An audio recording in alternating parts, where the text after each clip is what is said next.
The holidays are upon us, and some of us are grieving the loss of our loved ones, and the holidays is really, really hard for some. But I remember the message from yesterday, or some parts of the message, and what the speaker had said was our loved ones, whether it was, family or friends who are no longer here with us, they continue to live within our memories. They live within our memories. So that's my encouragement to you as we approach, we holiday season right now, and I think Thanksgiving in like 2 weeks for those who celebrate Thanksgiving or just come together with family and friends around this time of the year, is to remember to let them live in your memories. I know that it's hard and you want them here. We can't turn back time, even though, I wish we could. I wish all of my grandmothers were here.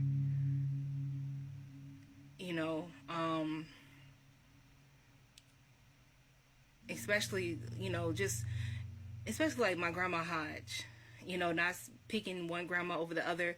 That's just the only grandmother that I really knew, that I knew. So, and she had been in my life since I was 7.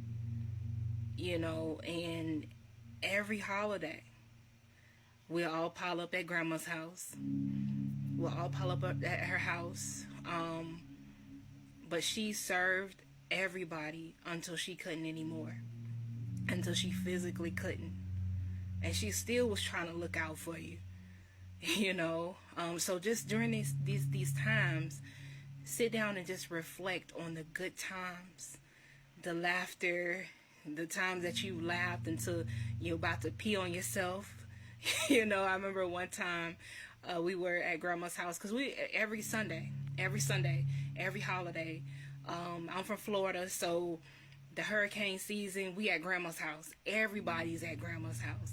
Grandma would make the cucumber sandwiches. She would make all kinds of, I don't know what my grandma, she would make all kinds of stuff, boy. She from the country. She from Fort White. So, she the one that showed me like how to eat the pecans and peppermints together in the deer meat and all. I don't eat the deer no more, but anyway, this one particular time, we was watching the Super Bowl, or we might have been watching an award show. But all I know is that Janet Jackson came out on the stage to perform, and Grandma said, "Oh my Lord, look at Michael Jackson." I said, Grandma, that ain't Michael Jackson, that's Janet Jackson. That's Janet Jackson, Grandma. So that's my encouragement, y'all. Man, Grandma, she ain't play, but she, that she loved you. She would cook. Man, let me tell y'all, man. Someone said, because I'm a big girl, and somebody said, we ain't fat, we're just overly loved. And I believe that. When you overly love, people just want to feed you and feed you and feed you and feed you and feed you. My grandma would call me. She's like, "Hey, Christy, what you doing?" I said, "Hey, Grandma, I'm just getting off from work. That's all." She's like, "You ate yet?"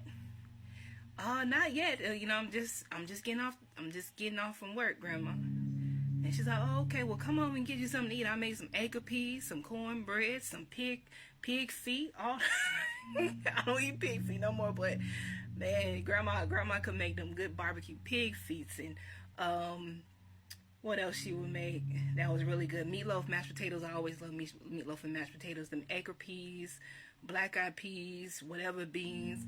Just Grandma would make this. She made the hog maw, and I didn't even know what hog maw was.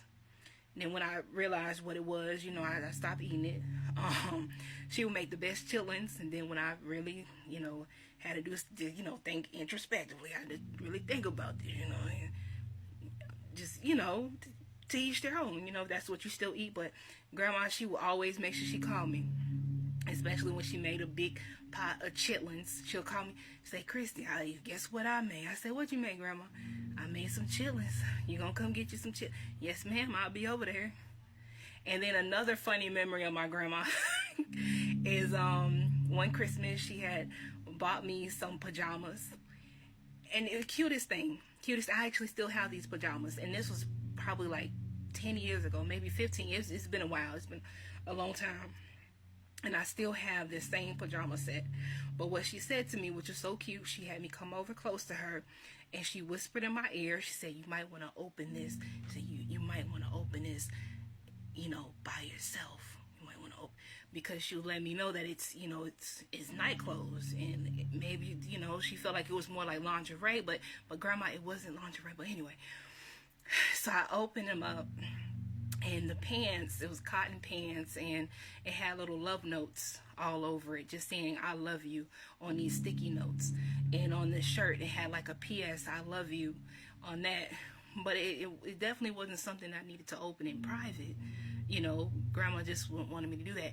Oh, and another funny memory of my grandma is that, man, this lady, man, she loved shopping at the thrift store.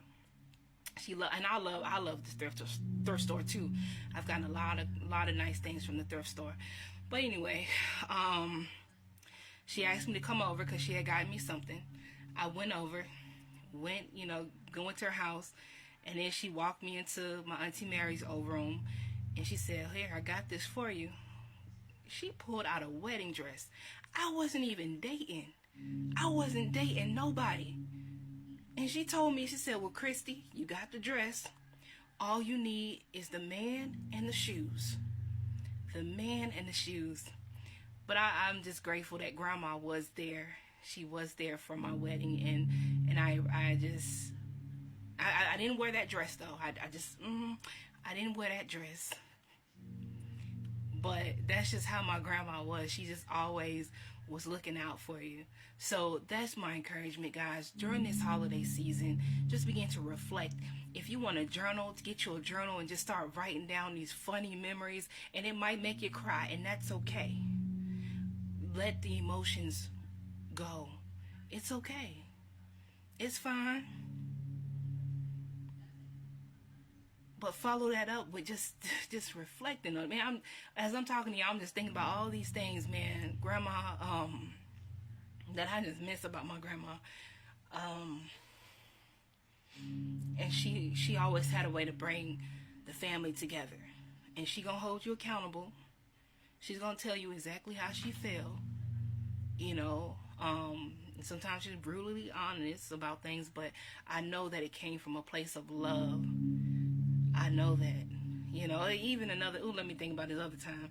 We driving in the car, and I said, "Grandma," because I'm hearing all this do, all this thumping. She's driving on the in the middle of the road. I said, "Grandma, we can't be driving like this, Grandma." But she was gonna get to where she needed to go. But yeah, let me get off because I'm about to start crying. And no, I'm not drinking, but I'm just, just grateful for her life. I'm grateful for all the different mentors I had when I went to the event yesterday that I was asked to minister at.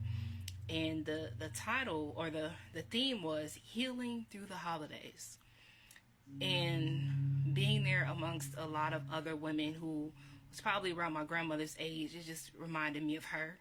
It reminded me of my mentors, Miss May Payne, who passed away, Mrs. Perlita Lampley, just a lot of these women. Sharana, that's my girl, Sharana Scott. Just Sharana, she would be like, "Girl." Just thinking about how she would say "girl," because I always had a story to tell her. Miss Perlita Lampley is the one who just very transparent. There are a lot of things that she shared with me in private that I wish that other women, older women, because especially us who believe in the Bible and things like that, the scripture about the older woman teaching the younger woman, and she really was very transparent with me about a lot of things that she had struggled with early in her marriage, just different things. And man, and I wish that she would have been able to see my husband. I wish that she was able to see the fruits of her labor, of mentoring me and pouring into me. But yeah, this video about to end. But y'all be encouraged. Let them live in the beautiful memories you have. They're no longer here physically, but they continue to live in your heart. Y'all be encouraged. Suppress wounds, redemption, and recovery. When suppressed.